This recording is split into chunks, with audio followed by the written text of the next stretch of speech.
The Epistle of Ignatius to the Trallians, chapter 3. He again exhorts to unity, and desires their prayers for himself, and for his church at Antioch. I salute you from Smyrna, together with the churches of God that are present with me, who have refreshed me in all things, both in the flesh and in the spirit.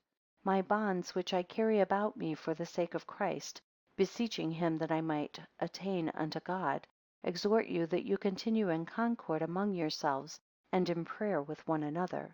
For it becomes every one of you, especially the presbyters, to refresh the bishop, to the honor of the Father of Jesus Christ, and of the apostles. I beseech you that you hearken to me in love, that I may not, by those things which I write, rise up in witness against you. Pray also for me, who through the mercy of God stand in need of your prayers, that I may be worthy of the portion which I am about to obtain, and that I may not be found a reprobate. The love of those who are at Smyrna and Ephesus salute you. Remember in your prayers the church of Syria, from which I am not worthy to be called, being one of the least of it.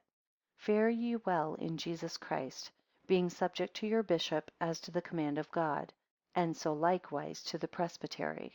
Love every one as brother with an unfeigned heart. My soul be your expiation, not only now, but when I shall have attained unto God, for I am yet under danger.